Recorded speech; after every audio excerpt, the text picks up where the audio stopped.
Hello ladies, my name's Elise. I am the founder and director of workitgirl.com.au and workitgirl.university. We're going to talk about the ultimate micromanager. So when I was in my early 20s, I had, oh my god, I had the most hardcore micromanager you could ever imagine. This person just didn't trust what I was doing. They didn't trust how I was doing it. They had to literally watch over my shoulder, and I was like, ugh. Literally watch over my shoulder from 9 to 5. If I wasn't in the office, they would call me to see where I was. I literally was in the toilet once and I got a phone call. The other time I was getting something out of my car, I got a phone call. Where are you? What are you doing, Elise? When are you back in the office? I'm like, I'm on the toilet. I'm going to talk to you about the top 5 tips of how to actually deal with a micromanager, because, you probably go home, day to day going, what am I doing? I'm going to have to leave. How long do I have to put up with this? How do I approach them? Especially if you're new into the job, there's nothing worse than someone sharing an email address. I've had that before. Sharing your email, your inbox. So literally checking everything you're doing. Like, why hire an assistant if you're only going to be checking my work anyway? Like, I don't understand. The boss that I had, they, once they left at 5 p.m. or whenever they would leave and I would work back, they would lock the filing cabinet, take the key home in case I was going to take files. Number one, I wasn't licensed to do what they did. And number two is they weren't my clients. So it would have been really awkward if I picked up the phone and kind of stole their client when I was working for them. So what we're going to do now is we're going to step back, we're going to do a 180, and we're going to flip the situation. Number one, understand why they are micromanaging you. Why are they micromanaging you? Is it they've had a bad experience in the past? Is it that that's how they've been taught to lead? Is it that that's how they've been led? Is it the fact that they have trust issues? It could be a multiple array of things, but if you step back, you just watch, you're alert of what's happening in the office. If you get more of an understanding of why they're doing that, then it will make it easier for you to work with them. Number 2 is earn their trust. Okay?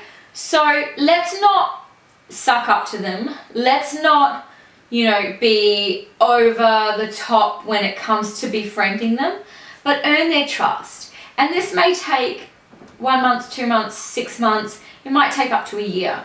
But if you can find ways to earn their trust, whether that be going to meetings with them, whether that be doing their reporting before they ask you to do it, then these are the ways you're going to earn their trust, build their trust, and they're going to give you more tasks without them, like I said, breathing down your neck. Number 3, reiterate to them that you're there for your job only, not theirs. You are not there for their job. You are there for your job only. Your job is to assist them. It is to help them. It is to make their job easier. You're not there to take their job, okay? Number 4 is have a weekly review. Suggest to them that you would like to sit down with them, talk to them about what's been on your mind, and see if they have any concerns about how you're working appropriately, and if there's anything you can do to work together to maintain a more stable working relationship. If you can pop in every week, maybe on a Monday, a Wednesday, or a Friday, a recap of the week, any outstanding tasks or duties, and you start forming that trust, then they're going to appreciate you a lot more.